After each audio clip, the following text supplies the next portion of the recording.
Check, check. 1, 2. Is it working? I think it's working now. Internet sucks. Man, I figured it out. Thank you, Austin, for that lovely piece of advice. Welcome, everybody, to another live. As you can tell, something always goes crazy when we start out. You know what I mean? Don't ever know what it's going to be. Practice makes perfect. Practice makes perfect. But we started out the live with a song. I don't know if I'm going to play that one. I just want to kind of skip ahead and see. You know what? Maybe I should play something that's not like rated X. Yeah. Okay, so this is what I'll do, folks. I'll give away a free T-shirt if you can tell me who this guy is. I can't play the whole thing, but I'll play pieces of it, and then you can kind of put it together, and you can tell me if you know who it is. You know what I mean? Good luck. Good luck. Exactly. Let's see. I'm waiting for this ad to go away here. But besides that, before we get to this, how you been, Rowdy? How's everything with you? Good, brother. Recovering from a lack of sleep. Sounds good. Sounds good. I hear you there. I had to freaking. We'll get to that. Here you go. Just a little clue. Higher than the birds. Roger McGuinn had a 12-string guitar. Okay, that's all you get. We'll give you another one here in a minute. I was about to sing the rest of it, but I'll hold off. Oh, you know that one? I know everyone. He said I know everyone. We got a little story we're going to talk about with this guy that I'm showing you pieces and parts of. This is probably one of his most popular songs. Sometimes he'd get drunk and mean as a rattlesnake, and there wasn't too much that he wouldn't take or could take from a stranger. From a stranger, is that how it goes? There are 13 kids and a bunch of dogs, house full of chicken and a yard full of hogs. Sounds about right. Spent the summertime cutting up logs for the winter. So, the first person that comes up with that person, whoever that is, gets it. Austin's probably the only other person with somebody else watching, but we're going to do that until we get to that particular story. But before we do that, you know what? Let's take a little shot here. I have no more little cups. They have all been taken from me. I have no idea where they went. Taken or taken? Probably taken would be proper English. Better English? Tomato. I mean, I guess it's what side of the pond you're coming from. But yeah, I don't have any cups, so we're just taking it straight out the bottle, guys. Here's a shot. Right from the handle. Hey, man, I need a cup like you, fucking. I had a cup every time I come here. Mm-hmm. Welcome to the Wheelhouse.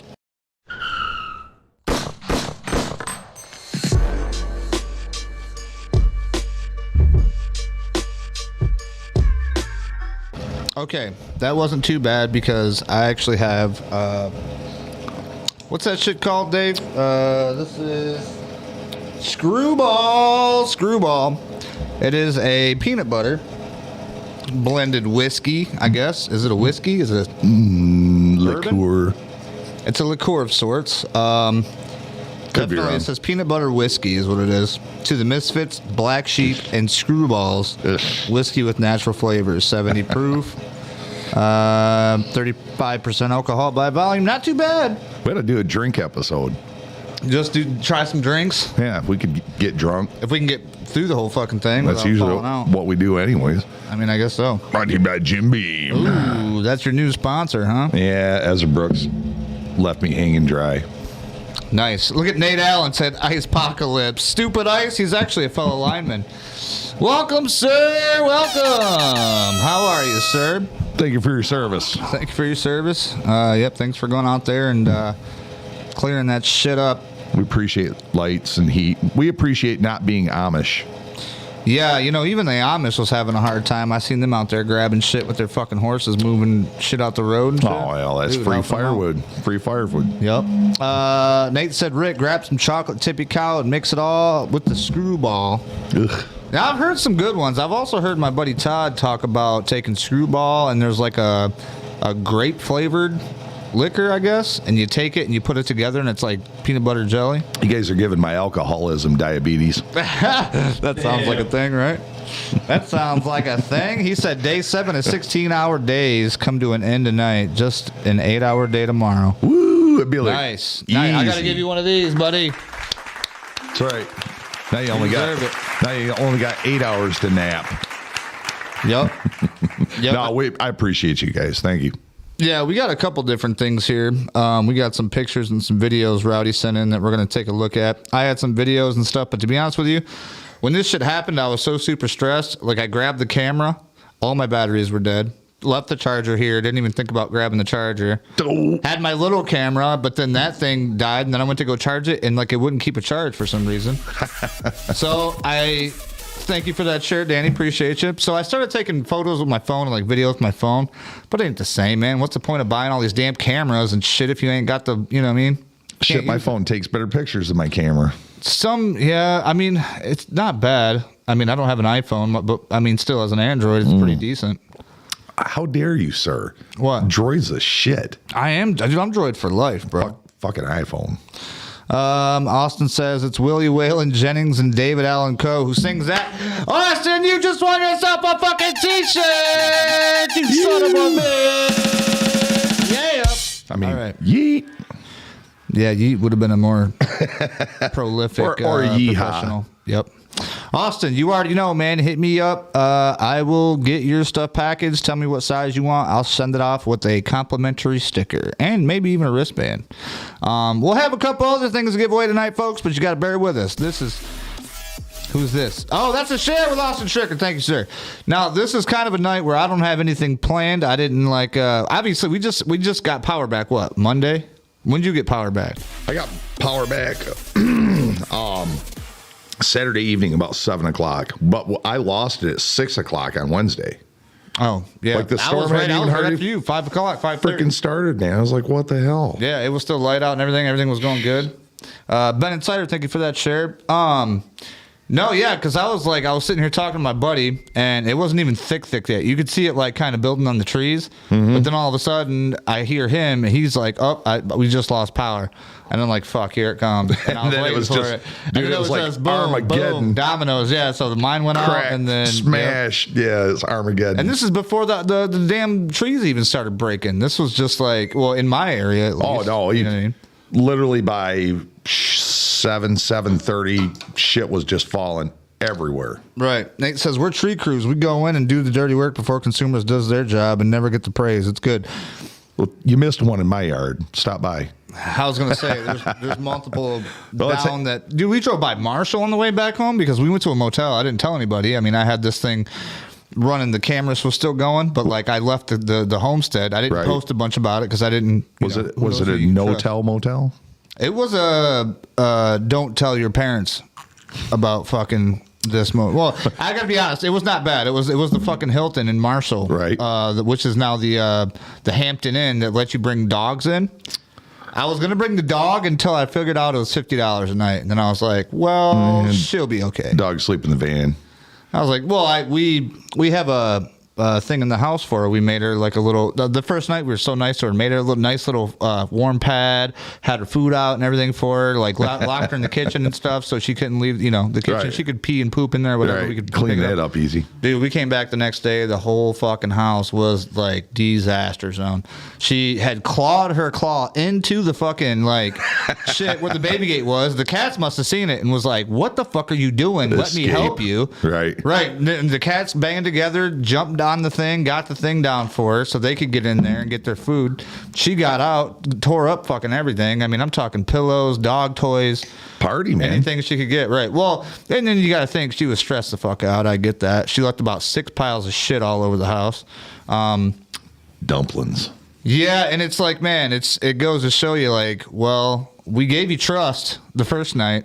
Now we're just going to feed you, let you go potty, hang out with you for a little bit. But when we leave here, you're going in your fucking cage. The cage. And I felt bad about it, but like, man, you know what? She was fed, watered. She'd be all right till the next day. You know what I mean? Mm-hmm. So we left her in there and then had to come back the next morning and get her. And she was fine. No shit, no piss, no nothing. Like no shit dragged into the cage. No, you know what I mean?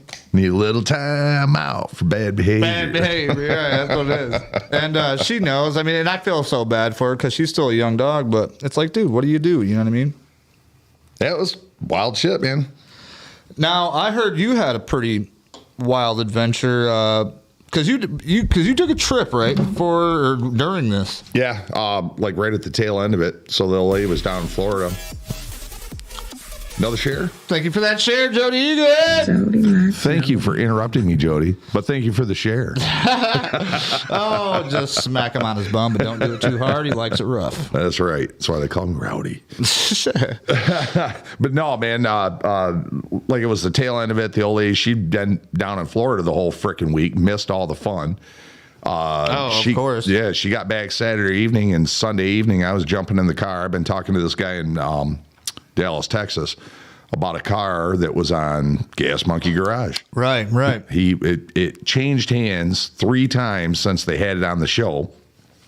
I went nuts on it, and I jumped in the truck, drove 17 hours, and went and got some bitch. Nice. Now, this is, before we get into this, Jeremy Buckland, D's Nuts. What up, everybody? Danny Jackson. You guys have all seen Gas Monkey Garage. This car it's a 1970 Chrysler 300. Yep. Convertible. 440, big block, AC car. You went all the way down there and grabbed it up. Snatched it. Now, before we I don't know. We don't really have any. Let's talk about that first, because we started out with David Allen Coe. So you went down there. You got the car. Who went with you? You had one of your buddies. Yeah, good buddy of mine, Spencer Durrett. Yeah. So you guys started out. So you said Sunday? Sunday, 3:30. I called. Literally, it's stupid. I was going to fly down there. It's going to be $2,000 for his ticket, my ticket, round trip. The timing was off. It didn't really give us enough time in town to go inspect the car, make a payment, and get the hell out of there. Right. Plus, the shipping was going to be from $600 to $1,000. So I called him up and said, "Hey, how good is your trailer?" And mine's a big, massive equipment trailer. His is more of a car hauler. Right. And he says, "Everything's good with it." And I said, "You want to take a road trip?" And he says, "When?" And I said, "How about an hour?" He's probably like, well. Yeah. And he was down. He said, "Let's do it." So we left 3:30, drove 17 hours down, bought it Monday morning, never even test drove it, listened to it run, looked at all, the gadgets and shit, and did underbody inspection. Threw that thing on a trailer and drove 17 miserable freaking hours back to Michigan. I mean, I'm sure that you, you probably did some research on it, watched the episodes. The guy was the Gas Monkey show or whatever, you know what I mean? Before I put a deposit on it, he was adamant that I do a live video with him.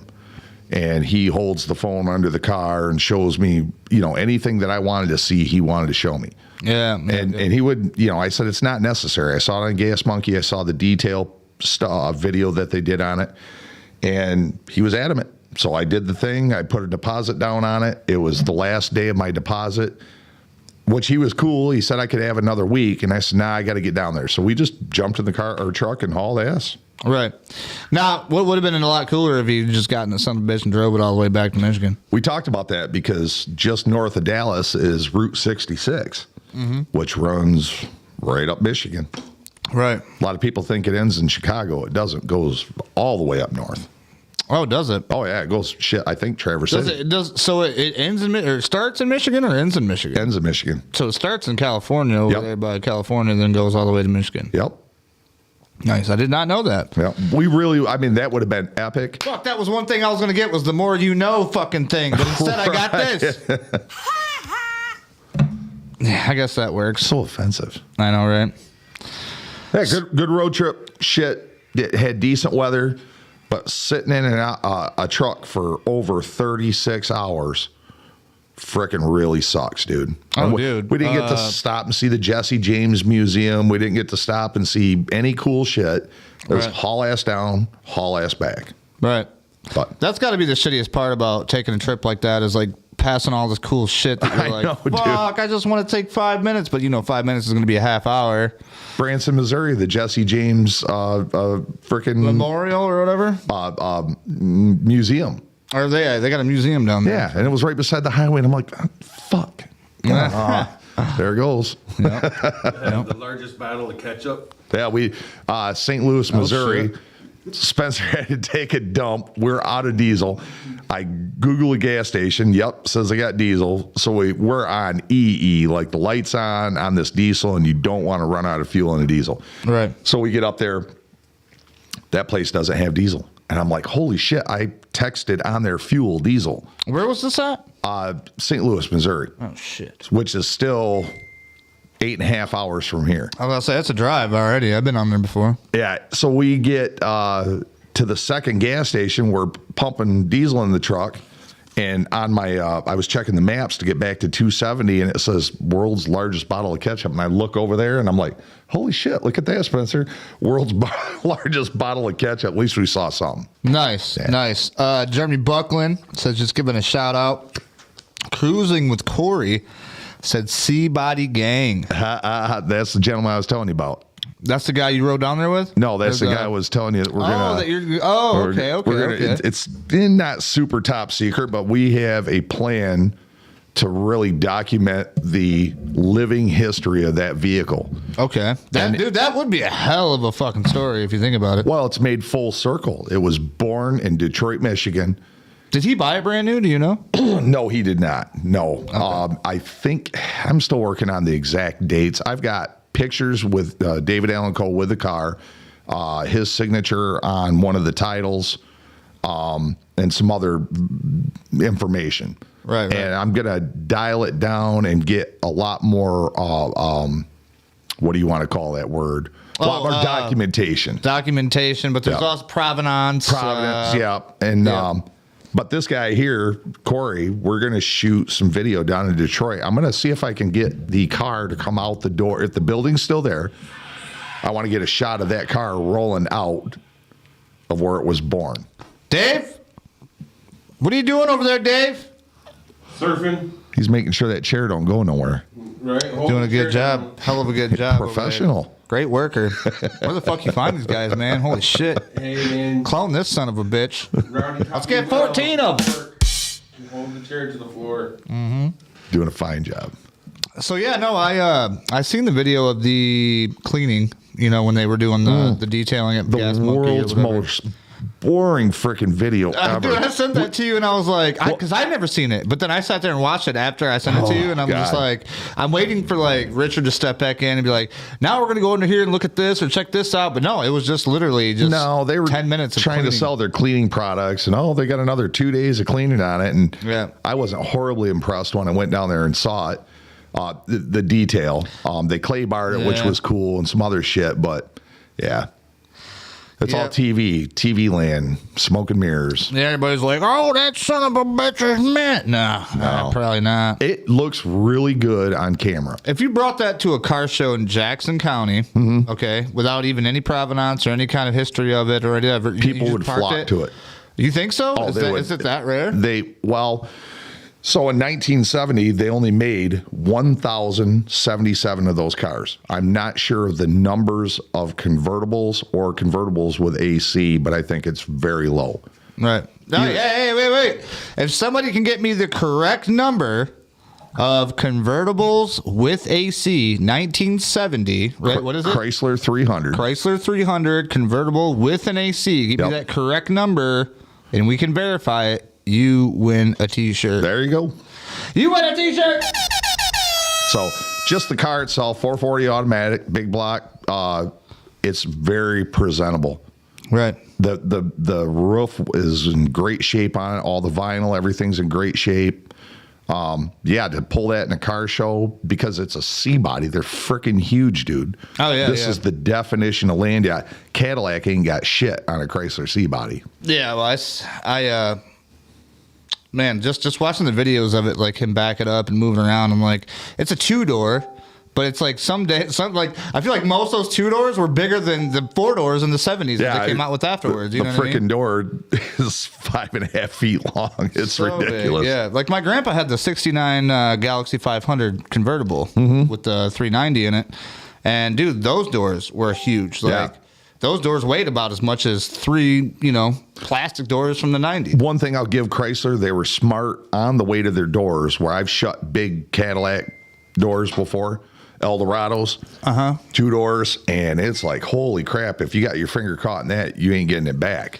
Jody said 1,077. Well, that's the total manufacturing number, but how many of those 1,077 were hard tops versus convertibles? Yes. That's the number I can't even find. That's going to be the one where you're going to have to do your school. So get back to work, Jody. Get out to work, Jody. We're just joking. We love you. That's another thing I was going to do. I was going to get some new buttons, but literally when the power went out, it threw my whole brain just like shut down. I'm like survival mode. Fuck everything else. Yep. Fuck the wheelhouse. Fuck the everything. Like, Yep. What do I got to get? What do we need? Like, what do I got to do to make sure we can get out of here? Luckily, when the power hit on Wednesday, I know how we're just like switching back and forth. That's what me and Rowdy do. That's what we do. And we ain't got shit planned. We We'll just figure go. out where we're going when we get there. There you go. But no, like Thursday morning, I woke up and it was cold, like in our house. You know what I mean? Even though we had the blankets on, we had candles, it was still like, 50. Shit, my house was 47 when I woke up Thursday morning. Damn. And I was like, I got to do something. Yeah, our house didn't hit 40 like 7 or 6 probably until like that following night. But I knew that we couldn't stay there. I knew that I couldn't stay there. I don't regulate heat like most people do because I'm T3 T4 paraplegic from my chest down. Right. I can't regulate my body heat. So like literally I'm in danger of like parts getting like frostbite or whatever, hypothermia, whatever the hell you call it. I don't know about that medical shit. Jody know more than I do. She said 485 or hard tops. Damn, she's on it. That's a good number. Yeah, there you go. Ask her to, you got contact with her? She'd probably work for you and keep your fucking books. I'm not even joking. But she works for the hospital, though. I need a screenshot of it. Send that to Rick. Send that number to me, Jody, and we'll put your check in the mail. Well, tell her to send a screenshot. I want to see where she got that information. Oh, yeah, send the screen. There. She can hear you. Why am I repeating what you're saying? Yeah. I'm like, what the fuck? Tell her this. Because it's fun. I own a shop. I like telling people what to do, don't I, Dave? I know. I can see you just walking around all day long. Hey, grab that over here. Come over here. What are you doing? You're doing this running. You missed that spot. You are butthurt about that. Oh, I'm going to have to hear about this one later. I fucked up, man. Dave fucked up. But no, like, so I was lucky to get a motel room. You know what I mean? A lot of people were trying to call to get motel rooms. Oh, Jackson, dude, we couldn't find shit in Jackson. We got all these huge hotels, and literally the first night. Well, people are smart in Michigan. They're like, oh, call and get a hotel, even if we don't need it. Yeah. Yep. What up, Eddie Weber? What's going on? Man, you missed an eventful first 25 minutes. You're going to have to go back and look. But don't look at the first minute or a half because we ain't got sound. Thanks to Austin Tricker for pointing that out. Excuse me. But no, so we got a motel. No-tell. We showed up at like 12, and this lady's like, we're nowhere near ready. Like, you're going to have to come back. You know what I mean? And at first, I didn't think we were able to get it because the guy that talked to me was like, he was like very Spanish speaking. You know what I mean? But thanks for that share, Eddie. See? But he was cool as shit though. Like he was cool as shit. Like that maid on the Family Guy. Yeah, See? I was like, so what's your? He was like, thanks for calling Hampton Inn. My name is. I can't do it. He's like, my name is Fernando. I'm going to help you get the room today. And I was like, dude, hell yeah. I was like, Fernando, my name is Ricardo Bater, Bater. We need room with 2 beds. And I was fucking around, right? They literally put me down as Ricardo Bater, Bater. Oh my God. So I got a fucking so I got a bill, right, that I have to turn into my homeowner's insurance that probably says Ricardo. But I have my transactions with my credit cards and shit, Richard, because Richard is Ricardo in Spanish. Right. Or Dick. And I'm just gonna tell him, like, hey man, like this dude was definitely Spanish. I just told him my name in Spanish. Like, what do you want me to say? You know what I mean? How do I know he wasn't Colombian? He fucking Colombian brother and from down the road. She said, did I win? I sent you the link. Did I win? Let me look, Jody. But no, so we got into the motel room, didn't have a problem, and everything was great, man. Like I was having fun the first day, and then after that, I'm like, this is gonna take a while. Right. And I'm like, fuck. Now I'm in a small room with 4 walls. Fuck. Yeah, and nowhere to run to, nowhere to go. Got your family with you 24/7. The kid went down to the pool to try to do the pool thing, but they had that shit so chlorinated out Like every time you get in for fucking 15 minutes, you start coughing and shit. That's the only time I swim in it, and kills everything. Dude, I know, but like for the little kids, like also That's why they do it, because the little kids pissing in the pool. My fiance's sister came up from Ann Arbor with her kid, and her kid got in there, and literally it was so bad for him, he fucking puked in the water. And that's another reason they put so much in there. And I was like, well, that's what they get then, I guess. That's what happens. Oh, shit. Now I'm looking at Hearst Olds here. Chrysler 300 Hearst, H. Hearst. What's a Chrysler? What's this 1970 300 H. Hearst? In 1970, they did some deal with Hearst Corporation, did a deal with Chrysler Corporation, and they sent them a whole bunch of the Chrysler 300s. I believe all were 4-speed cars, and they put the Hearst shifter in there. They put the gold Hearst stripe, the hockey stick on it, and it says Hearst on the quarter panel. Just an advertisement for Hearst shifters, and they and Chrysler had, a partnership. So in here, Jody, I do see that it says... So read what you said. How many were the Hearst cars? Okay, so while many are aware of the 1969 Hearst Olds, most have never seen the 1970 Chrysler 300 H Hearst. Just 485 two-door hardtops were built in one convertible. Those are the Hearsts, though. That was, for the Hearst. So the guy that supposedly owned that one Hearst convertible 4-speed car was Joe Vaughn. Oh, damn. And I got to talk to Joe still about that, but that was right here in Jackson. He owned it, and everybody told him, don't sell it. And if that's actual numbers matching, 444 speed. That's got to be worth a hell of a lot of money. Probably. Well, there's only one. What's the most rare? It says George. This is George's car. CUDA, Dave. The 71 Hemi CUDA. 71 426 4-speed Hemi CUDA. How many were made? I don't know. That'd be a good Google. 7 to 12. There were quite a few of them, but there's only one convertible 4-speed Hearst. Jody, I cannot in good faith give you the thing, but you got to show me exactly where it tells me how many convertible AC cars there were. Well, if there's only 1,077 made. And she just said there was 485 hardtops. 485 hardtops, so that would be the remainder convertibles, but not breaking it down to how many AC cars. Convertible AC, that's the difference. All right. Well, I got to say this, too. Give it to her. On here, if you see, PJ Van Vliet is actually my long-lost brother that I haven't talked to in probably 6-7 years, that I just talked to a couple days ago in the motel. Oh, no shit. Yeah, let's get my fucking... Sorry, that wasn't...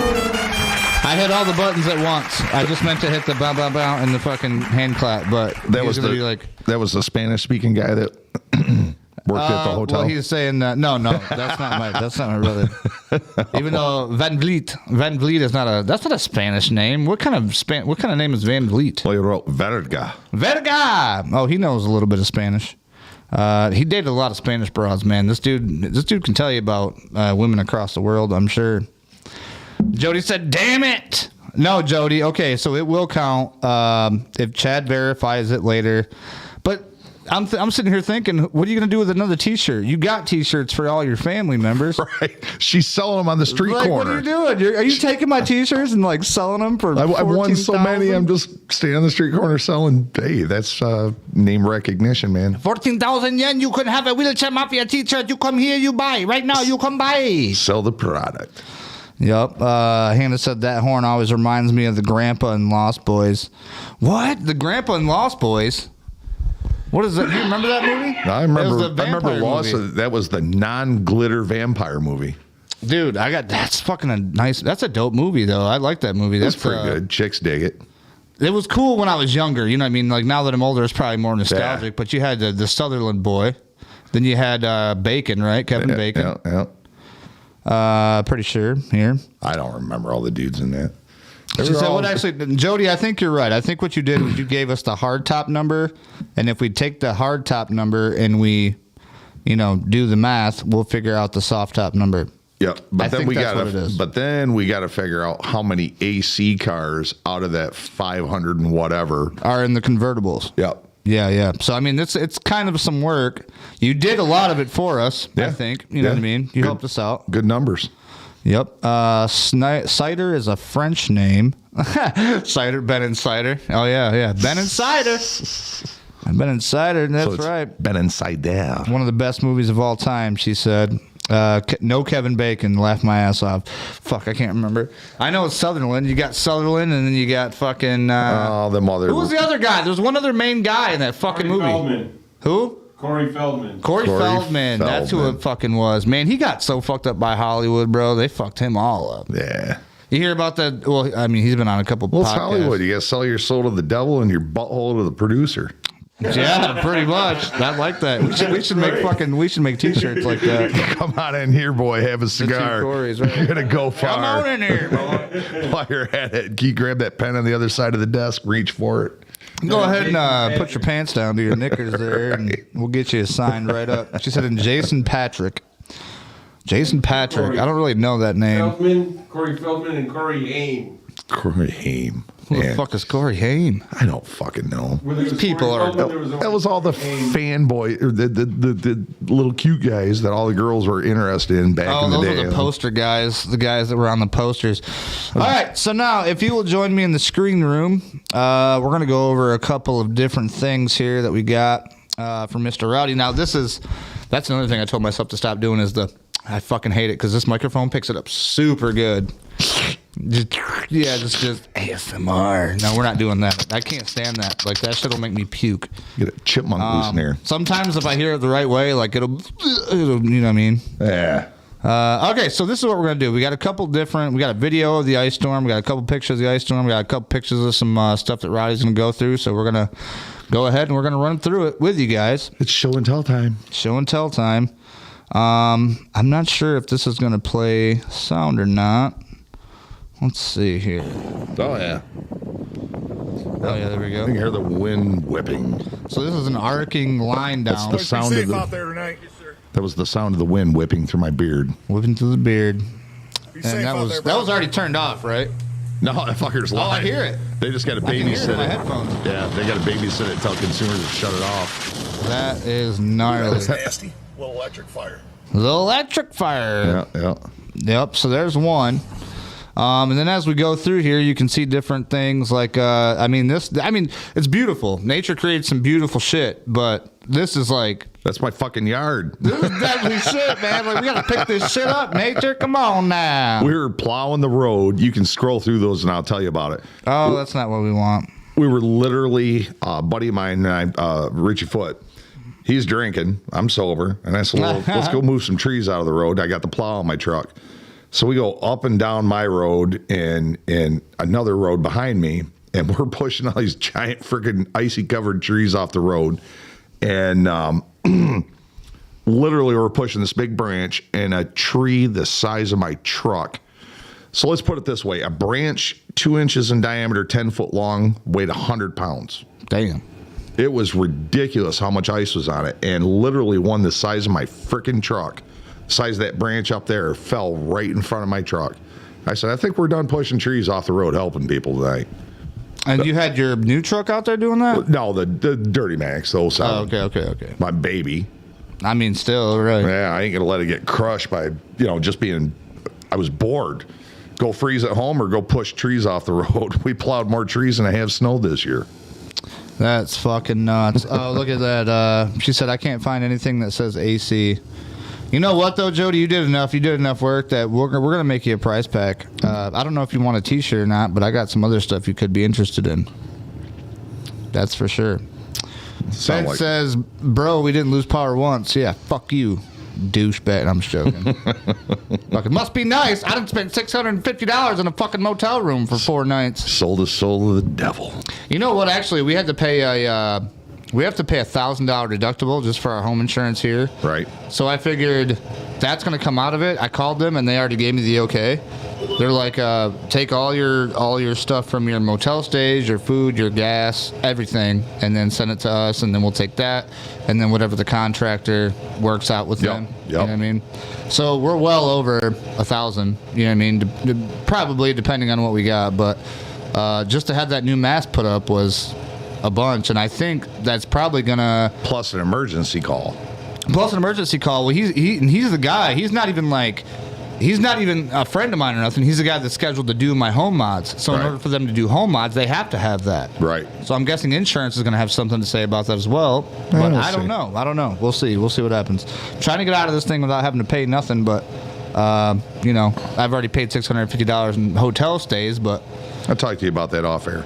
it is what it is. Hey, you know what? As long as my family was warm and I didn't have to worry about the shit. But there's a lot of people that didn't have that. That's why I feel blessed to have that. You know what I mean? Even for 4 days. Fuck, that shit was... And on the last day, I got a shower and a roll-in shower. So that was nice. All right, so we got this one here. Now we're going to go back here to these pictures. I know you got a few here. Yeah, just big old fucking limbs. And I bet you it looks smaller than what it really is. Oh, those mean? branches on the ground are 30 foot long. Yeah, dude. They're They big as little fuck. branches are freaking huge, and it's just ridiculous, man. There's a couple of really good pictures in there. Like there's some close-ups on that pine tree. Almost got my damn bus. Yeah, that's your party bus there right there. You go to NASCAR and shit. And you still run that damn thing? Trying to get a spot this year, but they dropped it down to one race. So getting an actual spot is almost impossible now, and I'm pissed about I it. can imagine. So, Damn, that's kind of cool right there. Where's that leading to? Is that your neighbor's house? literally, that's the edge of my property line looking into my neighbor's yard. But we all have the same trees. Right. There's some nasty piss elm. I can't remember what that. It's a Russian name. Russian elm is what I call them. Oh no, this is the next one. So before we get into that one, we'll finish the ice storm talk. I gotta stop doing that. I keep doing that again. I gotta put another note on my fucking computer. Stop going. Fucking, I hate that shit. And I got another one here that says watch the F-bomb, and I can't help that either. So I'm so sorry, guys. If you guys tune into this, you already know. I mean, He's trying, man. I'm trying, He's trying. okay? I'm just trying. Hannah said Michigan these can suck a rules. bag of dick. See, she's not helping me out. No. She It's said, yo, Michigan. by the way, hi, cousin David. David, Hannah's your cousin? I didn't know that. Yeah, you DJ'd her dad's wedding. Yeah, I was there. Oh, that's right. You were there, too. Fuck, see, that girl's... I was drinking at that... That was before I was in a wheelchair. I was a drinker, bro. Hannah was too, so. Oh, yeah, for sure. All I got to say about Michigan, suck a bag of dicks.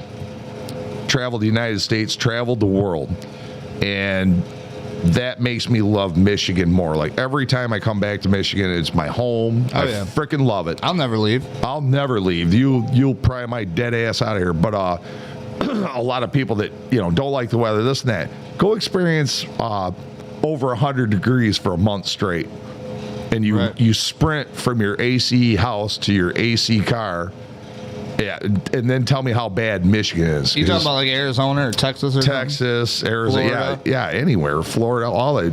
And then if you get a dry heat, it's bearable like in Arizona. But if you get a humid heat like in Dallas, Fort Worth, or Houston sucks. I don't know how people live in Houston.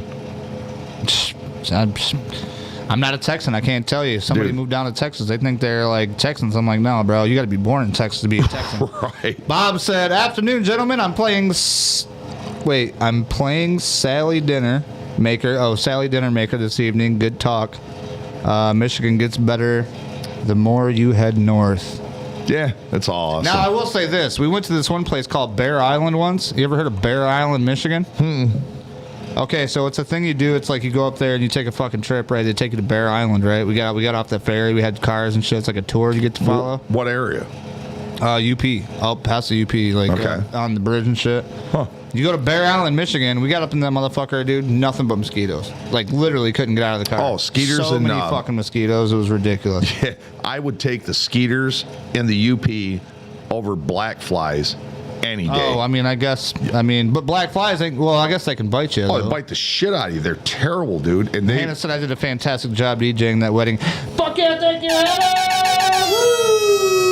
you'd think it was the plague, dude. It's so bad up there during black fly season. You think it's freaking plague. Now, see, I have been tormented so much by like deer flies and other shit like that. Like when you're out and about, like in the Michigan, docks and some shorelines and shit get pretty bad when you're Dude, fishing. these things are freaking, they're relentless. Hell yeah. Cruising with Corey said, wouldn't trade our seasons for anything. You damn right. Amen. I'm with that. Yeah. I'm with that because we experienced all 4 seasons. Yeah. Well, we used to until fucking global warming came in and fucked up everything. Come on, Nelson. It goes in cycles. It really does. And plowing for almost 30 years, I see the cycles. Oh, I thought you almost meant like farm plowing. I'm like, oh shit, you mean snow plowing? No. Like, I didn't know you were a fucking farmer. Holy shit, Richfield got you deep in the fucking game right now. No. I'm talking about just the natural cycles of temperature, how much snow we get one year versus the next. We always get a lull, 3 or 4 years. We get very little snow, and then it's going to hit us for a couple of years. Okay, I'll bite. I've been alive for 36 years, and I think this has been probably the lamest winter. less snow that I've ever seen in my life. Because Michigan, dude, we used to be fucking like, we used to get hit, and it was a guaranteed 3-4 months with snow on the ground. I'll tell you this, it's funny. Tell me that. I'm gonna take a drink. We all see the lack of snow right now, and everybody wants to cry global warming. It's very similar to like the train issues that we're having now. All these chemical spills that we're having, the trains rolling over. Once your mind focuses on one thing, you start to notice it more.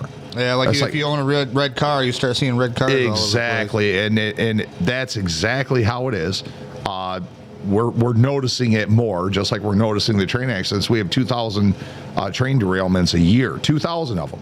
And you never read about them on the news. It's usually localized, other than this one that actually had a chemical that spilled, and, clusterfuck over there. I feel bad for those people, but you notice it more. And the media sucks because they notice it more. They're going to focus on it more. So you focus on it more. Now it's like, oh my God. And everybody's got like this big conspiracy theory, like they're trying to destroy the United States with train car derailments. Now, I don't think we're trying to, I don't think we're doing the whole thing. People are freaking out like all these trains are derailing. First of all, let me say this. Look what fucking happened when the ice storm came through. Most people in England, actually the whole fucking country of England, their whole entire system is underground.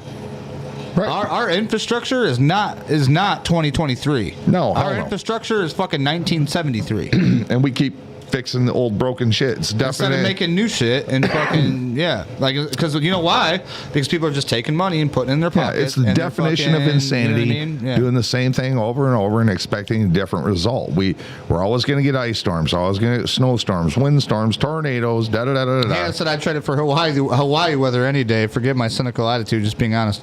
I don't know though. I've never been to Hawaii. I've heard it's beautiful, but I bet you it's great until the fucking volcano starts. Yeah, you're going to be like, oh shit, was that what was that Italian town ever got buried alive by the? You're talking about fucking. Hold on, hey, somebody tell me what's that town? I know it is. That one place. It starts with a P. I can tell you the mountain starts with a P. No, but also starts with a V. There's a thing on the on Netflix. If you've seen, I know there's a documentary. I watch TV a lot. Shut the fuck up. Who cares? Here's the thing. There's a thing on the volcano that people went in New Zealand and they went to go walk on and see for this boat, right? So they get on there and this fucking thing actually explodes like while they're on there. Dude, hot ass volcanic ash coming out, dude, burning the shit out of people. I mean, like a lot of people survived. I think it was like 16 to probably 20, 30 people probably died. I don't know how many. It's just like anywhere. Everything's great. It was crazy. Until it ain't. Yeah. Living in Hawaii would be great until it ain't. I was watching. She said global warming is a natural phenomenon. Climate changes. It's just how nature works. We are helpless. That's why I put that in there.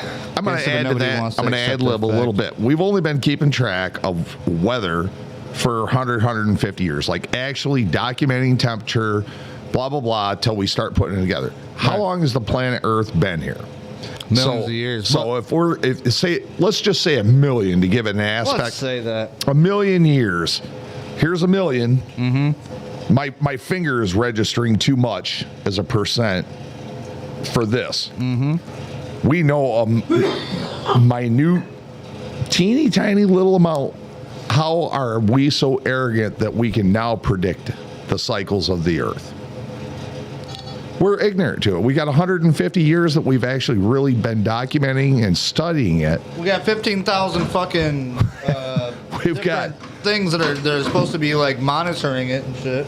They're saying 80,000 plus years of human history now. Not documented human history, but since we've actually been walking upright. What have like humans been around? Yeah, Or, like, my documented, numbers, but, like- my numbers are way off there. It's humans have been around a lot freaking longer than they were thinking. Since we actually started communicating, speaking, hunting, and gathering with each other, it like exceeds. It could be closer to 1 million years. She also just Hannah is full of vigor and factual information. Actually, I know this, Hannah, because I've been following this. I know you're kind of like a person like me who actually sees what's going on, like Right. me and Mr. Rowdy here. She said they just shipped 15 truckloads of contaminated soil from East Palestine, Ohio to Belleville, Michigan.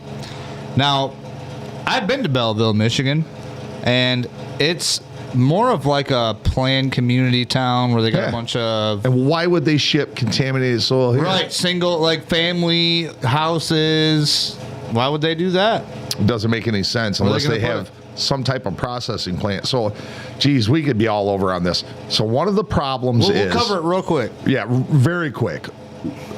The contaminant, the vinyl chloride, whatever the fuck it was, Bad shit. as itself is bad, but it's not terrible. When you burn it, It becomes acid rain and all but mustard gas. It bonds with oxygen molecules and a chlorine molecule, and it literally makes an impregnable safety barrier around this molecule that does not have a half-life.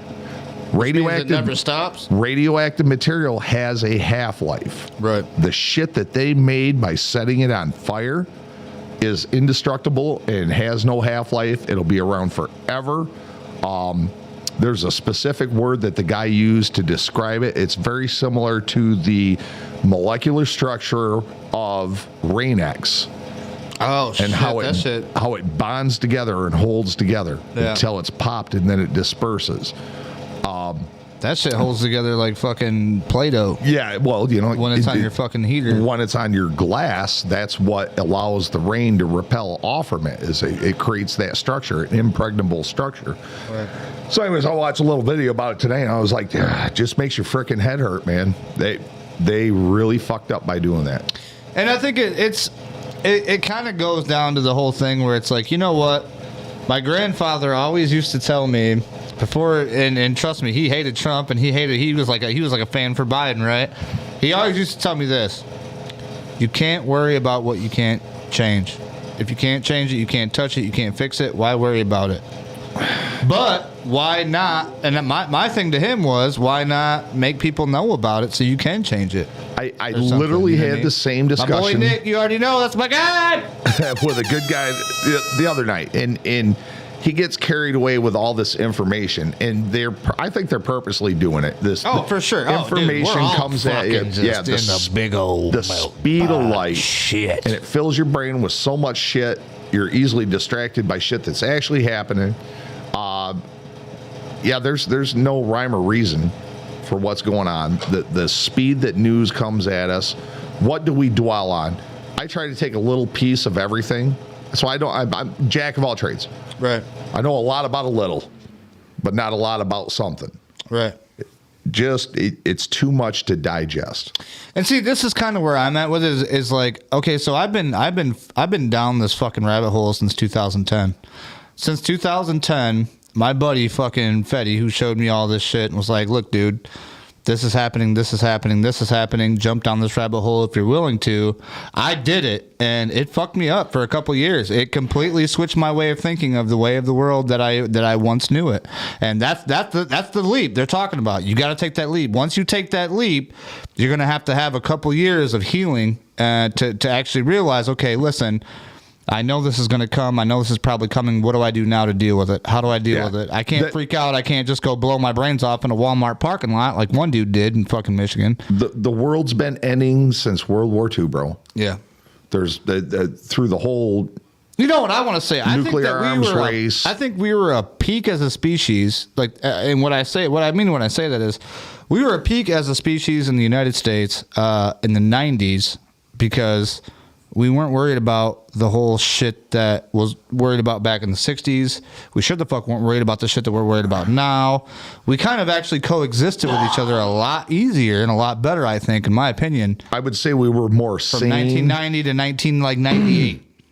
Mid 80s. Well, maybe when Tupac died is when shit went crazy. Mid 80s to mid 90s. I'd say we're the most sane at that time. But Right. I was brought up on all this conspiracy theory shit in the late 80s, early 90s, but it was more with law about being a sovereign citizen, about we had this crazy guy that used to hang out with a family. And he was big into the shit, but everything was a fucking conspiracy theory.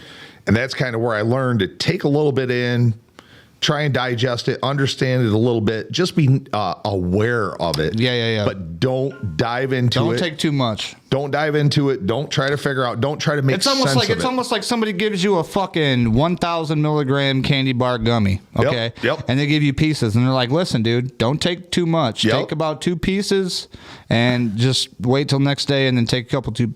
Now, now, a lot of people like me, I'll take my 1.5 piece, and I won't take 2, but I'll take 1.5, and I'll take a little bit here and there. Right. And then by the time the candy bar's gone, I'm like, "Well, fuck, man." That's what it is. Let's go get some fucking solar panels for the roof. We got to get some water filtration systems. I'm not going to build anything on down below the bunker because fuck, I can't afford a bunker. Fuck, you know what I mean? When it all comes down to it, if I was But you know what I mean. if I was 20 years old, I'd actually be worried about shit. You know, I'm 49. I'm not running to the fucking mailbox with 1,000 rounds of ammunition, 3 fucking ARs, 5 handguns, and enough food to last me a month. Right. She said you can't go back to sleep. It's a blessing and a curse. Fuck yeah. But being aware, being prepared, not paranoid, is one of the things I've always said to people. And don't dive down the rabbit hole because if you do figure it out, what the fuck are you going to do about it? Who are you going to call that's going to fucking come and save you? Stand on your soapbox and scream it to the world? See, that's the thing. Okay, so let me end it with this. Let's just end it with this, okay? And then we'll take a 5 minute. we could do a whole fucking show on that. We'll take a 5-minute break after this. I got some new George Carlin for you guys here in the next for the 5-minute break. So this is what I figured out. I've come to the point now where I start to see people are actually starting to wake up and they're watching this shit. So now you got videos all over the fucking place of, oh, look at this. Can you believe it? And it's like, yes. And then you switch to the next video and it's like, oh my God, look at this. Can you believe it? It's like, yes, I already fucking knew. Like, this shit we knew 5 years ago. What the fuck are you talking about? So then I'll see one video that's like, oh shit, here's something new. And then I watch it. Normally, it's coming from Salty Cracker, which is my guy, saltmostflow.com. I got to fucking put him out there. I'm not going to put his link out there because he don't pay my bills. Why should I pay his? I love him, though. You know what I mean? Mark Dice is a new one. I don't know if you ever seen Mark Dice on YouTube. Nope. He's cool as fuck. Check him out. He's on point with it. And then just, dude, a multitude of different people from YouTube and I don't really fuck with TikTok, but like Instagram and shit like that. Like there's people all around like that are coming from Facebook everywhere that are just starting to. They're figuring it out. They want to share it with the world. Shut it down. They can't shut it down now. No. You know what I mean? Can I add something to that? She said love Salty Cracker. I'm like, oh hell yeah.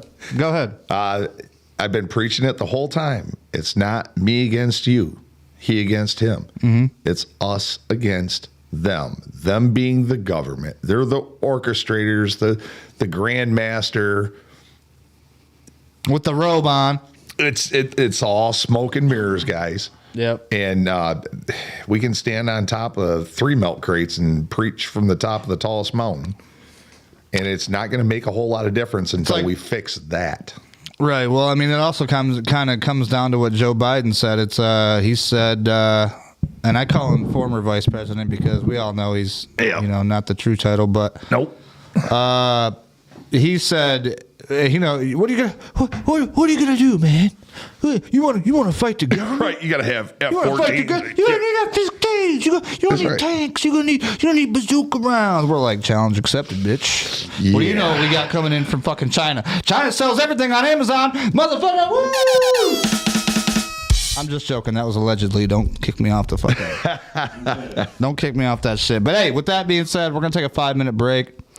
and we will be right back. We got a couple more things to talk about. Rowdy over here has got a nice little race he went through and ran. We're going to talk about that. And then we'll be back. Stay with us. Here we go. I would have been out here a little bit sooner, but they gave me the wrong dressing room, and I couldn't find any place to put my stuff. And I don't know how you are, but I need a place to put my stuff. So that's what I've been doing back there, just trying to find a place for my stuff. You know how important that is. That's the whole meaning of life, isn't it? Trying to find a place for your stuff. That's all your house is. Your house is just a place for your stuff. If you didn't have so much goddamn stuff, you wouldn't need a house. You could just walk around all the time. That's all your house is. It's a pile of stuff with a cover on it. You see that when you take off in an airplane and you look down and you see everybody's got a little pile of stuff. Everybody's got their own pile of stuff. And when you leave your stuff, you got to lock it up. Wouldn't want somebody to come by and take some of your stuff. They always take the good stuff. They don't bother with that crap you're saving. Ain't nobody interested in your 4th grade arithmetic papers. They're looking for the good stuff. That's all your house is. It's a place to keep your stuff while you go out and get more stuff. Now, sometimes you've got to move. You got to get a bigger house. Why? Too much stuff. You've got to move all your stuff. And maybe put some of your stuff in storage. Now imagine that. There's a whole industry based on keeping an eye on your stuff. Enough about your stuff. Let's talk about other people's stuff. Did you ever notice when you go to somebody else's house, you never quite feel 100% at home? You know why? No room for your stuff. Somebody else's stuff is all over the place. And what awful stuff it is. Where did they get this stuff? And if you have to stay overnight at someone's house, unexpectedly, and they give you a little room to sleep in that they don't use that often, someone died in it 11 years ago, and they haven't moved any of his stuff. Or wherever they give you to sleep, usually right near the bed, there's a dresser, and there's never any room on the dresser for your stuff. Someone else's shit is on the dresser. Have you noticed that their stuff is shit and your shit is stuff? Get that off of there. Now, sometimes you go on vacation, you gotta bring some of your stuff with you. You can't bring all your stuff, just the stuff you really like. The stuff that fits you well that month. Let's say you're gonna go to Honolulu. You're gonna go all the way to Honolulu. You gotta take 2 big bags of stuff, plus your carry-on stuff, plus the stuff in your pockets. And you get all the way to Honolulu and you get in your hotel room and you start to put away your stuff. That's the first thing you do in a hotel room is put away your stuff. I'll put some stuff in here, put some stuff down there. Here's another place for some stuff here. I'll put some stuff over there. You put your stuff over there. I'm putting my stuff over here. Here's another place for some stuff. Hey, we got more places than we've got stuff. We're gonna have to buy more stuff. Yeah.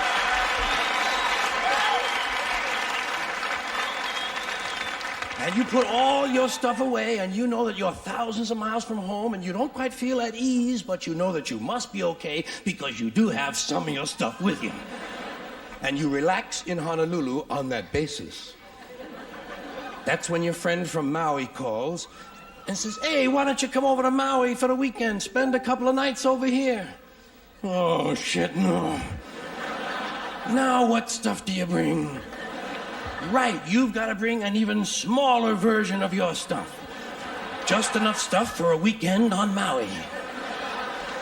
And you get over, and you're really spread out now. You've got shit all over the world. You've got stuff at home, stuff in storage, stuff in Honolulu, stuff in Maui, stuff in your pockets. Supply lines are getting longer and harder to maintain. But you get over to your friend's house in Maui and they give you a little place to sleep and there's a little window ledge or some kind of a small shelf and there's not much room on it, but it's okay because you don't have much stuff now. And you put what stuff you do have up there. You put your imported French toenail clippers, your odor readers with the 45-day guarantee, your cinnamon-flavored dental floss, and your Afrin 12-hour decongestant nasal spray. And even though you're a long way from home, you know that you must be okay because you do have your Afrin 12-hour decongestant nasal spray.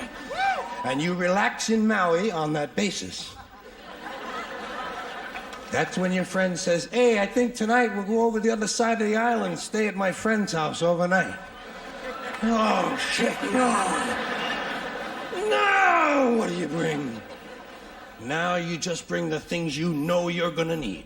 Money, keys, comb, wallet, lighter, hanky, pen, cigarettes, contraceptives, Vaseline, whips, chains, whistles, dildos, and a book.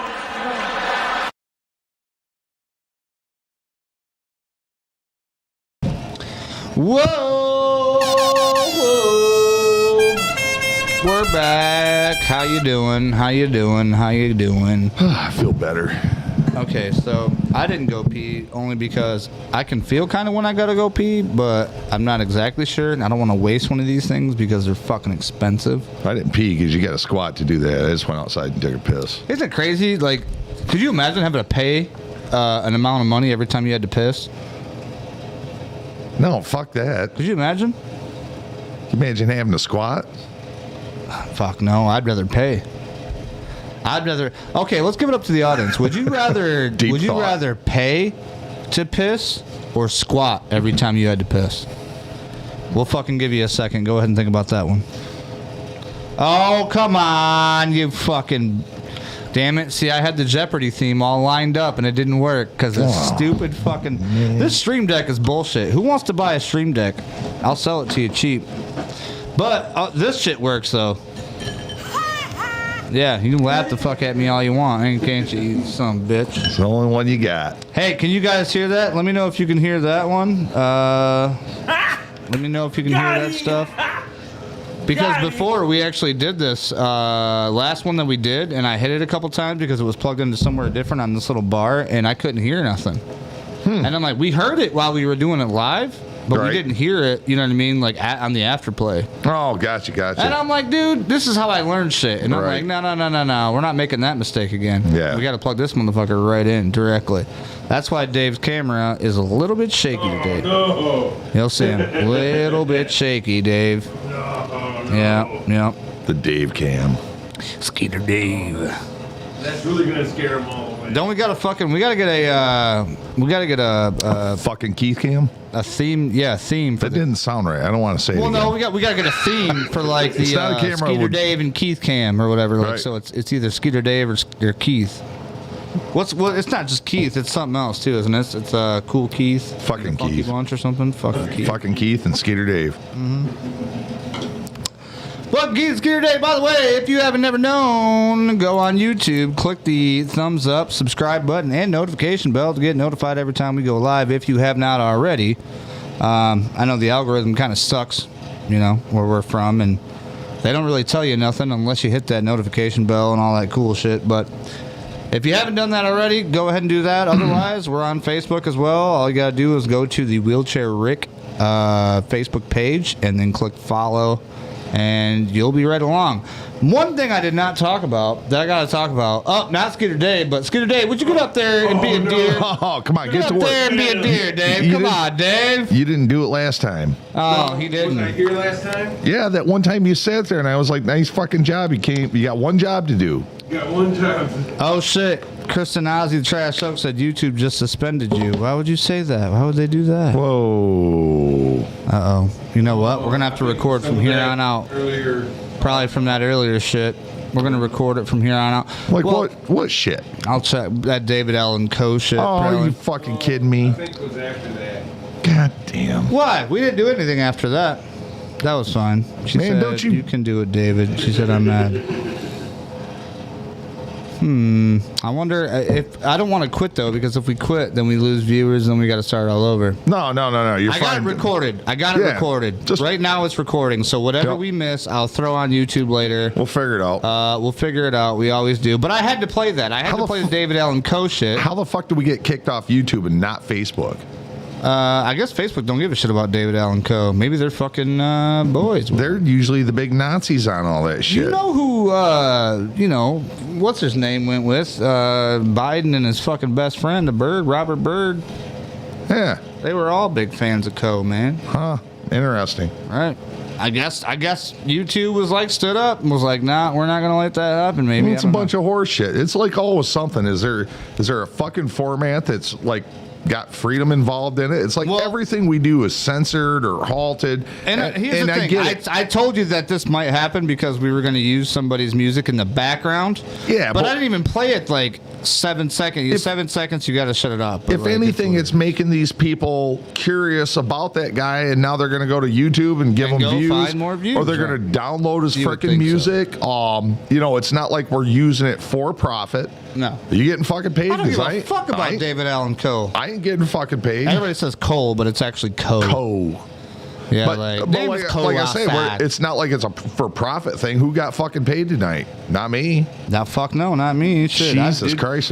Even if I do get paid, you think I'm ever going to get paid the amount of money I put in this goddamn thing? But didn't mean to take your name in vain. We're doing promotions. I mean, and we didn't even play the whole fucking song. It'd be different if we were like, oh, here's a Record Rowdy show. Listen to this hour and a half recording of David Allen Coe.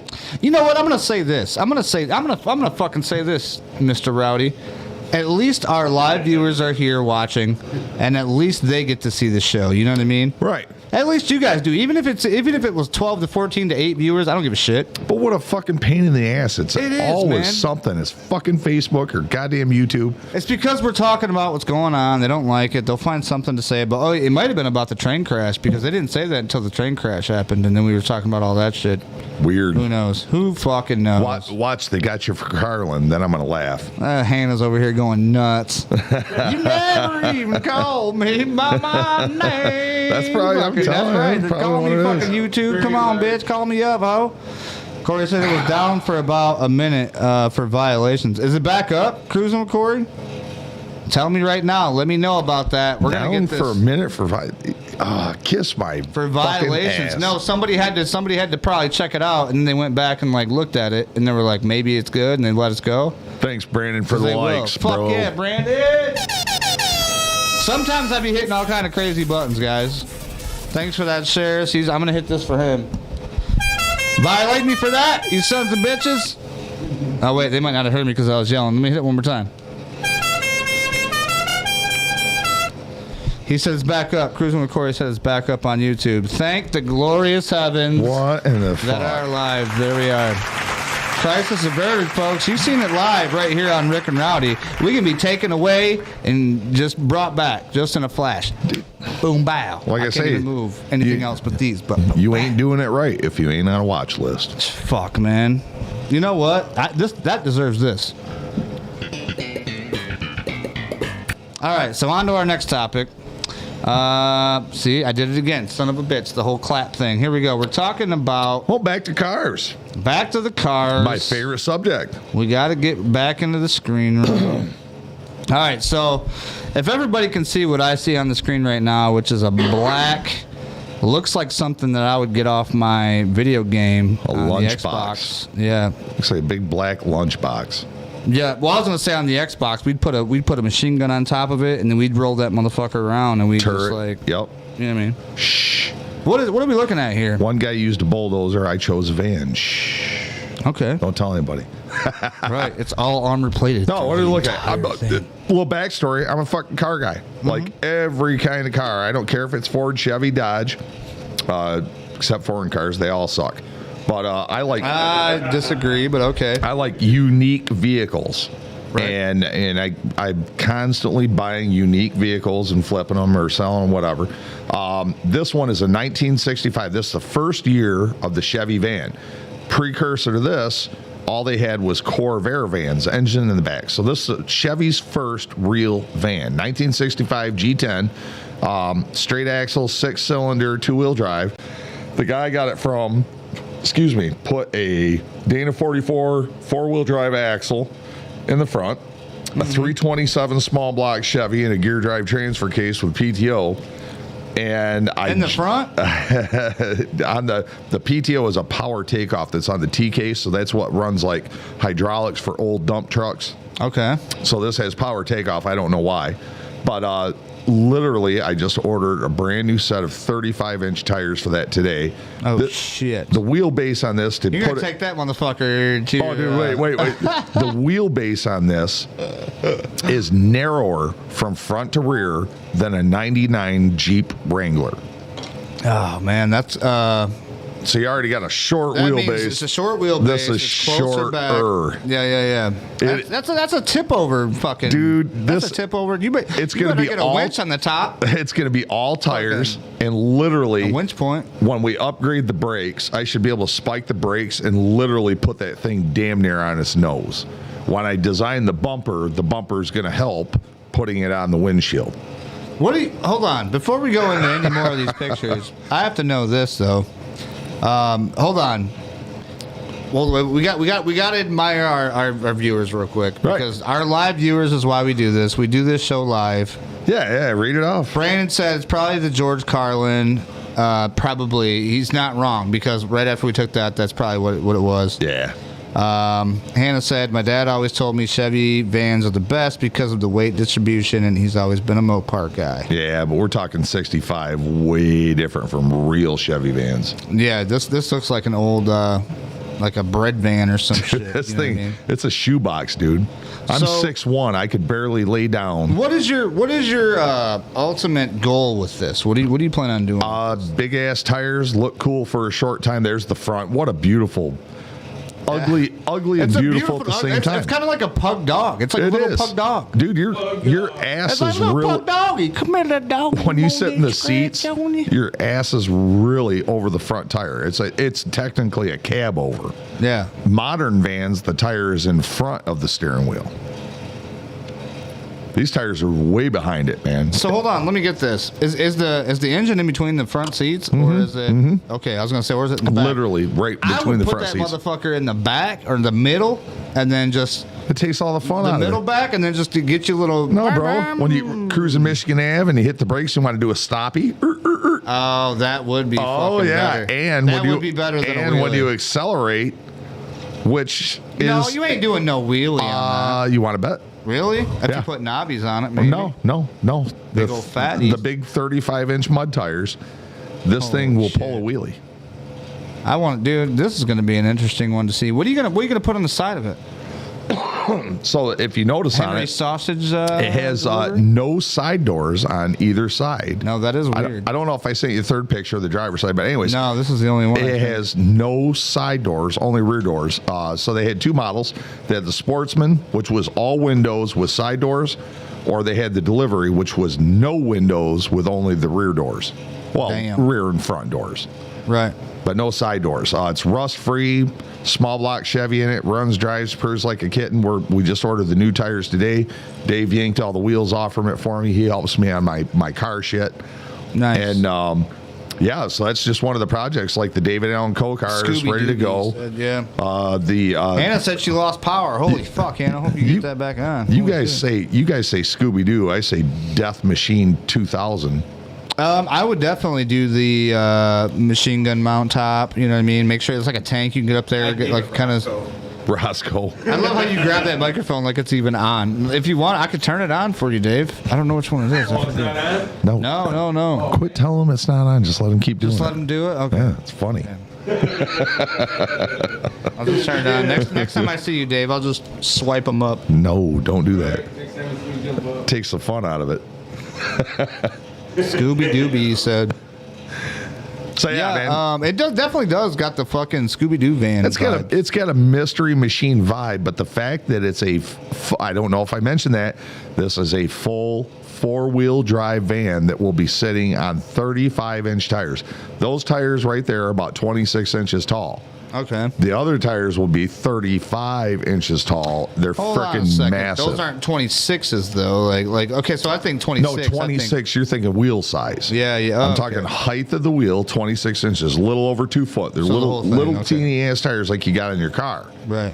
We're putting monster truck tires in this thing. Yeah. That's gonna be dope. Dude, it's gonna be sick. It's gonna be nice to see that. And I now I'm finally like I'm more confident to where I'm like, you know what?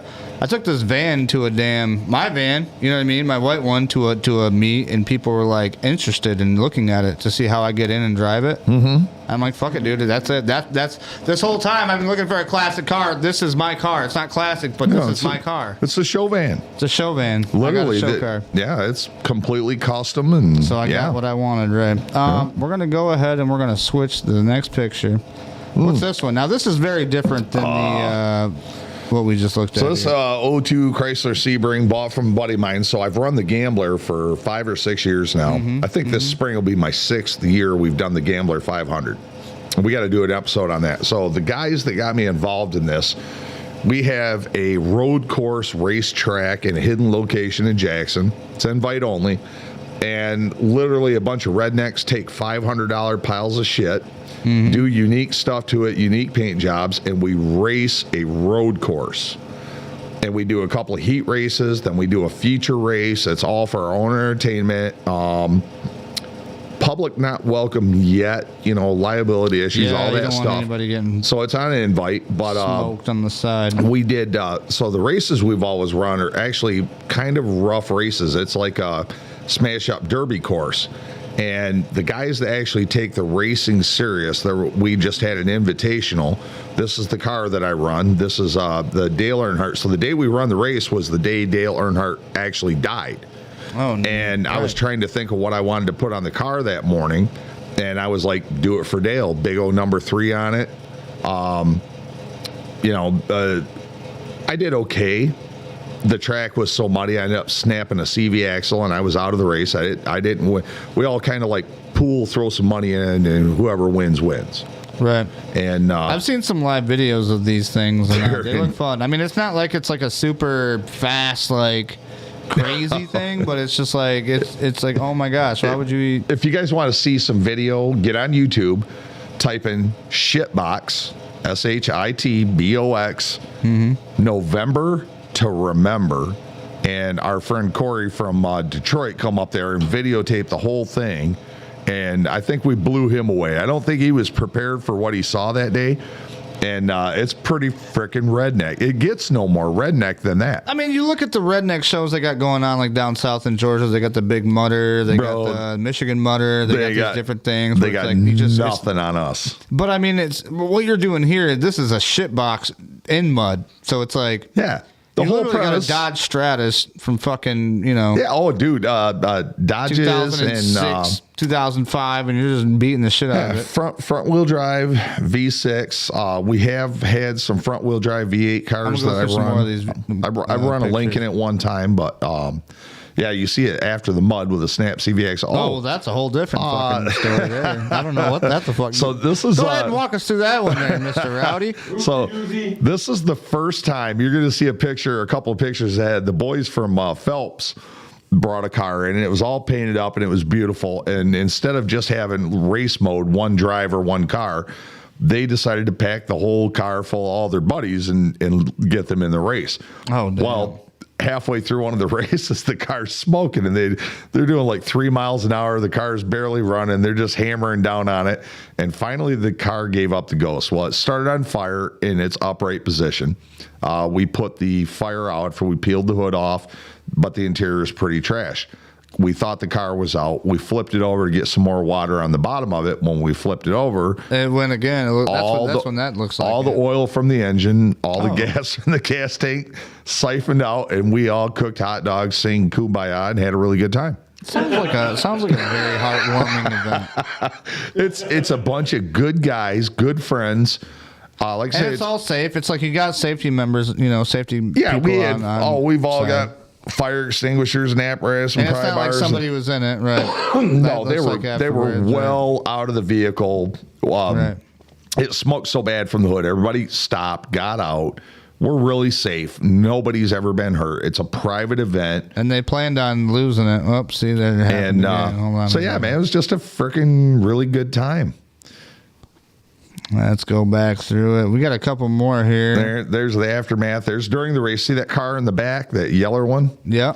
That is what it looked like before the previous pictures. Oh, that's the one that blew up, huh? What kind of car was that? A Ford? I think it was a Ford Fusion, yeah. Dude, Fusions. I used to drive one of those every day. Kind of scary. You start seeing smoke come out of the hood, get out. Yeah, for sure. But you see the mud we're running in. These are front-wheel drive cars. We had a hell of a time getting through this shit. Do they all have to be front-wheel drive? For that particular one, yes. I love that picture. Go back. Hold on. Let's go back here. Dude, that is the best damn picture ever. Hey, you like that? Apparently, you caught me in one of my serious moments. Yeah, hold on. Let me back you up a little bit. We'll get a better look at it.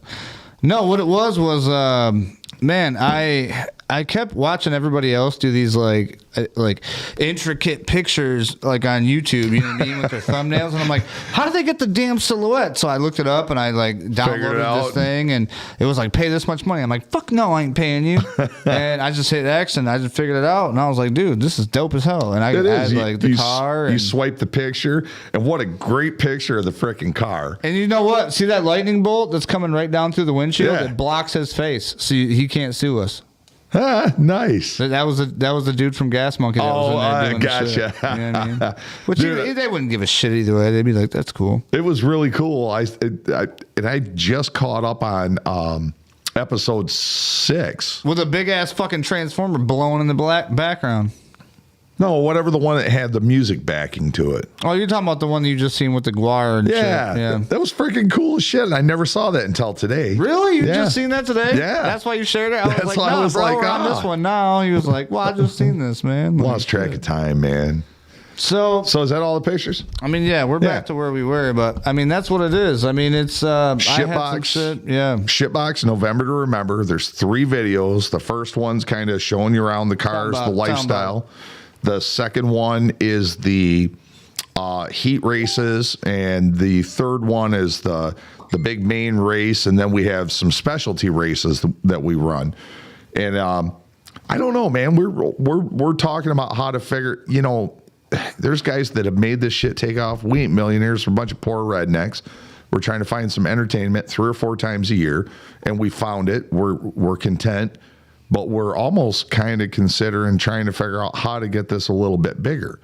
But it's hard to work with people because all people see is dollar signs, and there's no money in this.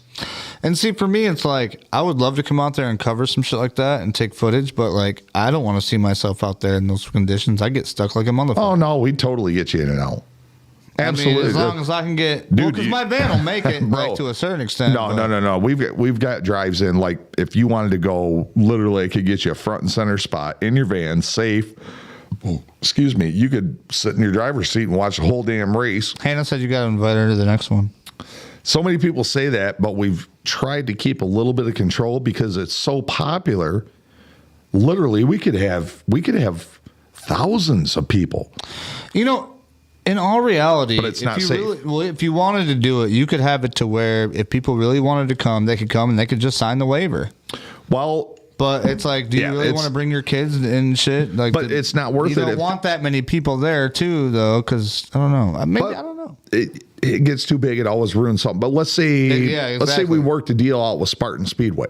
Right. We got to clean the track when we're done. We got to do this. We got to do that. But they've got certain liability issues too that they have to deal with. Well, they actually have a safety barrier and everything else too, though. Yeah, but like I'm saying, if it was to be taken big time, the problem is people are fucking greedy, and nothing is charged for this. It's a bunch of guys that pay for their own cars. It's always gonna go back to them. We beat the shit up. People love to watch it, but to get any large crowds, there'd have to be some liability shit. Right. And, or at a venue, but then when you start dealing with people from a venue, then you just get smoked. You know, they're going to charge everybody $10, $15 to come in and spectate. They're going to keep all the profits. We pay for our own shit and do all the work. And who wins? Not us. So is it worth it? No, we're just going to keep having fun like rednecks for now. Yeah. Till we figure something out.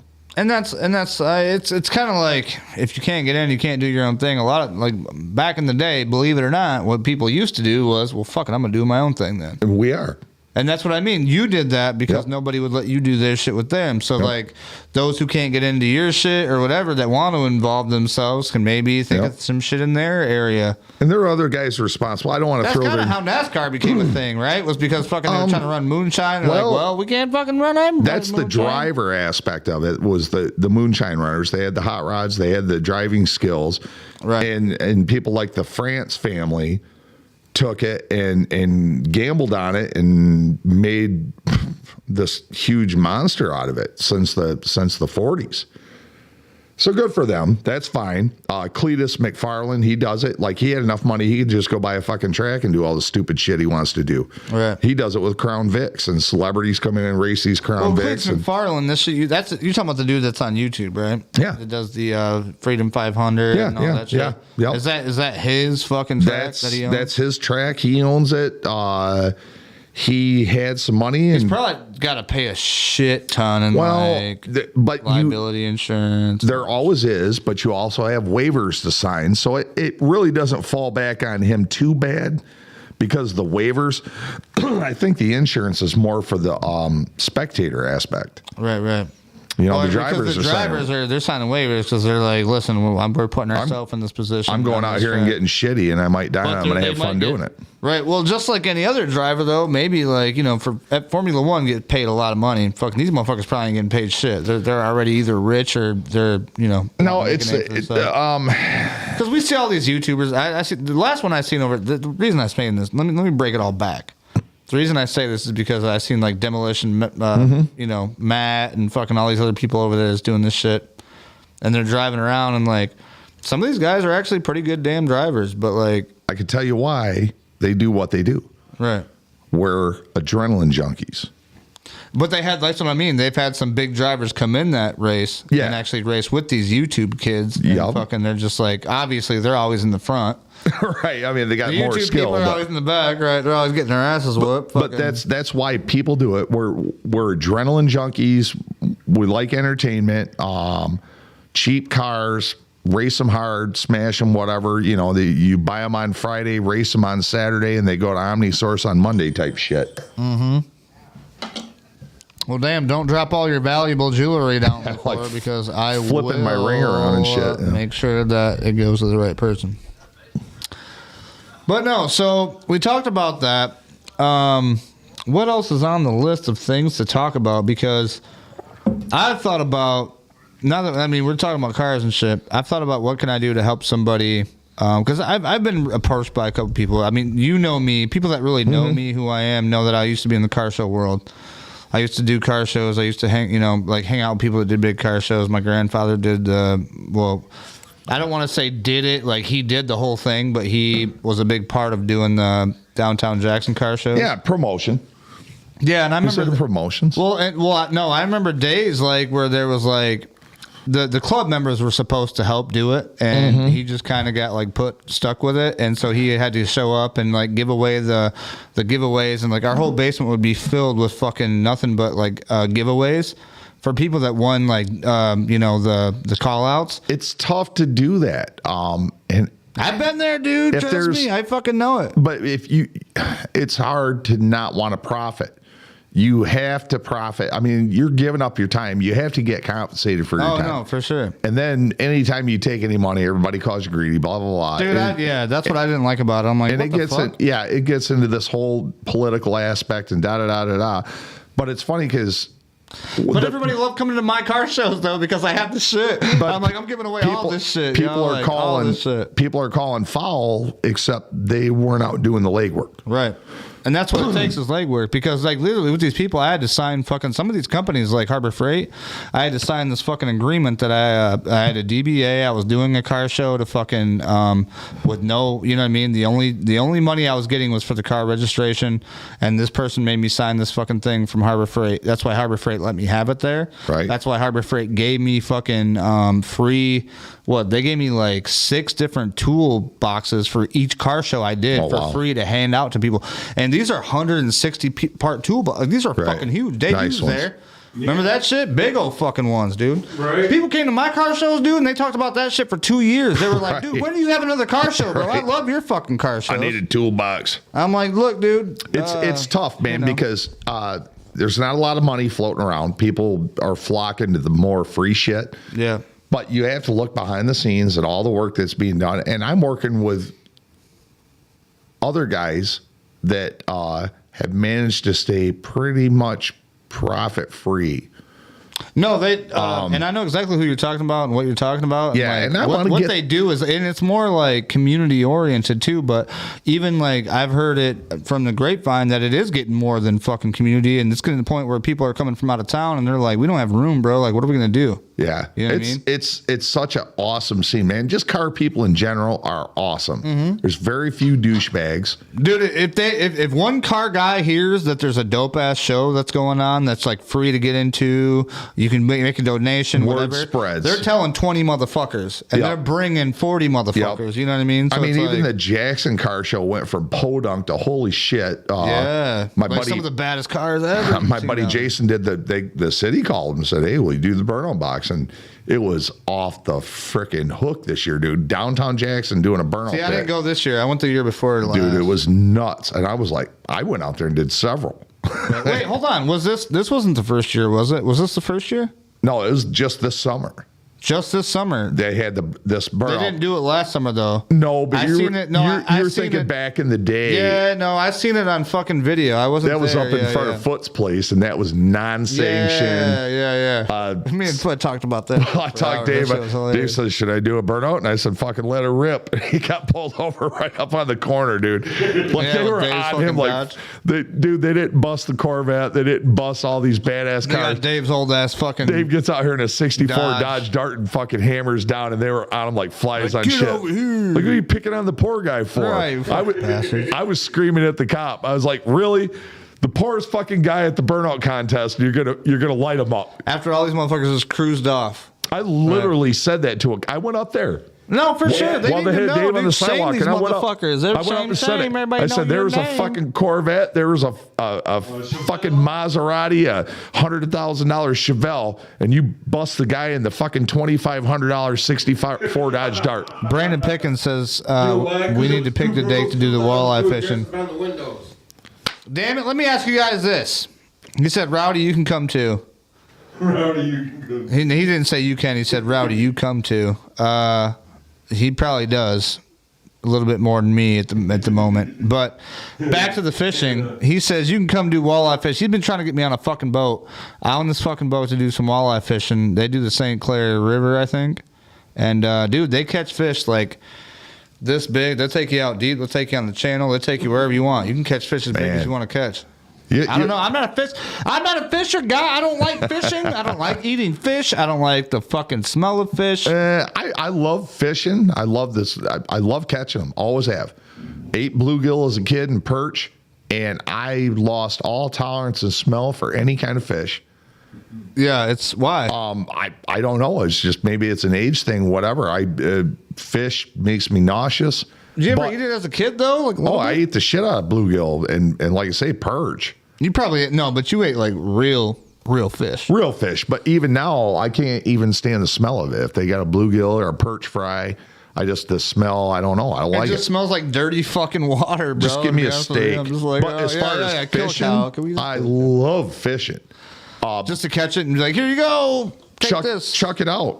Catch it and chuck it out. Look at the size of this one. Chuck it back in. Catch it next time, or some other kid catches it. Yeah. So the sport of it, I love. But as far as being out in the water, brother, if I can't see shore, hell no. Could you imagine being a fish, getting hooked just for sport, and being like, holy fuck, oh my God, what's happening in my life? And you being brought out of the fucking your element into the air world where you're not allowed to go to. And you're then- just like, and they're just looking at you and they're like, oh, check this out. And then released. Release. That's the thing. Dude, that's got to be the best feeling ever. Like Scary as the fuck. best. But I didn't That die. dude, that would be like fish. That would be like a fish orgy, I guess. Like a fish sex, like fucking just Tell all his better fish, than but sex. like, bro, I got hauled in like 300 yards. This guy's yanking on my fucking lip, and I thought my lip was gonna fall Dude, off. just And ripping on that bitch. They pulled me into the outer sphere, the non-water sphere, and I thought I was dead, and they threw me back. Fuck Right. yeah. Yeah. Right when I couldn't breathe anymore, they fucking tossed me back in. I think that's awesome. Dude, that would be a fucking movie right there, Disney. Don't Right. steal my fucking idea. The life of a fish. They'll pervert it somehow. Brandon said it's an alien abduction, and the only thing that doesn't happen to them is they don't get anally probed. He'll get fingered. He said, all right, fellas, gotta call it a night. Thanks, Corey, for cruising with us, bro. Appreciate you, buddy. That's awesome. See you, brother. Oh, shit. Jeff Oxford did a great bit about the fish getting thrown back, Hannah said. I mean, I'm sure it's been out there. I mean, that's got to be, it's comedy gold, bro. Like, you got to, some people have been on there. I'm pretty sure I heard Jeff's version of something like that. Looking through the eyes of another. Time. It's not yet your time. Yeah. Looking through the eyes of another. Yep. Yep, man. I tell you what, we've covered a lot of shit tonight. We're only an hour and 36 minutes in. Normally, fucking Rowdy is rantier than tonight, but with that ice storm, it kind of fucking put you a little cool back, though, didn't it? No, man, I'm like really fucking happy, bro. I've got that crazy. I like weird shit, and I got this crazy ass van I'm building. Tell us about it. I got the crazy ass car that doesn't need shit. We're putting a custom plate on it, and I picked Darlin. What car though? The Great White. The 70 Chrysler. So a lot of guys were like, DAC for the custom plate. DAC. Like, nope, we're not doing that. And I'm like, no. I said, but Darlin, I always give my cars a name. Darlin. My truck has a name. All my trucks have names. Everything has a name. And I said, this is Darlin. What's your black truck's name? The new one, I leased that thing. I'm about to say, that's not even really yours, though. Whore. Like, what's up, whore? Slut. What's up, black? Because I'm getting in there and I'm just giving it to it. I don't care. It's a lease. I hammer it everywhere I go. I don't care if it blows up, catches on fire. I've always thought those types of Jeeps would break in half though in the middle, like when you got too crazy on it, like if you're off roading because of it's got the truck but the Jeep in front. I have to turn it in so I'm not like ridiculous with it, folks. Like all the Jeep lovers don't. Yeah, Gladiators. Yeah. But dude, the top comes off, the doors come off, and I'm leasing it. I don't own it, so I can drive it like I stole it, shy of any damage to it. Right. I can't jump it. I can't smash into shit. I'm not going to mud it. So I just drive it hard. Right. Kyle said, release on your tuna smelt. Oh, fuck. Ben said, Steve. We got the dopest viewers, man. They just fucking hang with us. Hey, this is Hannah's, Hannah's with us tonight, dude. She's like, this is her first fucking Rick and Rowdy show. She's like, this is fucking amazing. I can't believe it. The addiction has started. Yeah, you know what? I just got to say one thing to you guys. You're back, bitch. You're coming with us. All right, listen to this. We have anything else to cover? No, that's about it. Cars. Ice storms, fucking bullshit. I got a new generator. New generators. Oh, fucking Dave's just reminiscing the time. Tell him about that burnout at Don's, Dave. You did that badass burnout. That was a nice one. Yeah, we'll put it on the website. All right. We'll put it on the Facebook. Where at? Which? Oh, out of Don's. Yeah. Yep. You know I sold in that car, right? Which one? The car he's talking about, the 64 Dodge Dart GT. Darts? Why the fuck don't it run, Chad? Because Dave drove it. Fuck, Dave. You fucked it up, bro. It ran when I sold it to him, and he immediately tore it. I don't know if he broke it before he tore it apart. I'll never forget him bringing it to the car shows, and it was just obnoxious. My grandpa one time seen your car and was like, why? Because. But he didn't have any mufflers or nothing. No, why would you want them? You want to hear every piston pumping. I loved it. My grandpa was like, my grandpa rattle. literally took his hearing aids out and was like, just why? Why? I don't understand. Because it's a hot rod, fucker. Like, you don't understand. My 66 like Belvedere did not. It had the cutouts, and one of the cutouts failed. So you go from full exhaust to open manifolds. Right. Or open headers, and one failed, and I took sons of bitches off, and I love it. And not one hot rod that I've ever owned had a freaking stereo system in it. Because I want to hear if one cylinder. Oh, you want to hear that fucking missing? Shit. You're a real car guy. I want to hear a click, a fart, a misfire. Literally, I want to hear everything my engine's doing and know that it's 100%. The engine is the music, man. It is. It is the music. Yeah. For a real car guy, yeah. that's all. Because all it is, when you're thinking about that, you think about like what you need to do, like all the shit you gotta do and shit. I fired up that convertible, and it sounds good. But I'm like, man, this thing's got to have something, a little bit more free-flowing muffler. I got to hear a little thud. Right. 2.5-inch exhaust, and you'll love it. Yeah, but I'm talking 2.5-inch with some glass packs or some Flow Pros. It's got to have some wump to it a little bit. I don't know about glass packs. I got that brand new cam and lifter sitting in the cabinet. I mean, you got to make it healthy. Nice. I don't know, man. I'd leave it alone. No. It's like my grandpa's car. No shit. Don't be good. All right, we're gonna play some. We gotta get out of here with some just Just some old fucking classic. Not that. That's not classic country music. That's some Discount Tire bullshit. But once we get out of here, Hannah says, I love this. What's your schedule? I'll be on as much as I can. We normally have been going every 2 weeks. I don't know if that's cool. Rowdy's schedule. Yeah, but like I say, I'm once or twice a month, whatever works out, if it's open. Every couple of weeks. Don't forget, if you guys want to be forever italicized in history, you can spend any amount of money to get your name on there on the Wheelhouse Heater. This thing heats the wheelhouse. So if you look down here, go down to the bottom, Dave. Down at the bottom, the silver names. Stick your hand in further. Gina Shoe, Austin Tricker, Sabrina. They have all paid less than $50, so they're on the frame itself. The bottom of the barrel. It will never ever change. It will be there forever. On the top, you look at Mike Ebb. You'll see Mr. Rowdy Freeman himself over on the left. And anybody else who wants to donate 50 or above will be on there for sure. On the side, it's my dear beloved mom. She would love to know that she's on there, but she didn't want to be seen. So no, we appreciate all you guys that have donated to that. Yeah, Rowdy just got his first installment, and you guys are awesome as fuck. Appreciate everybody.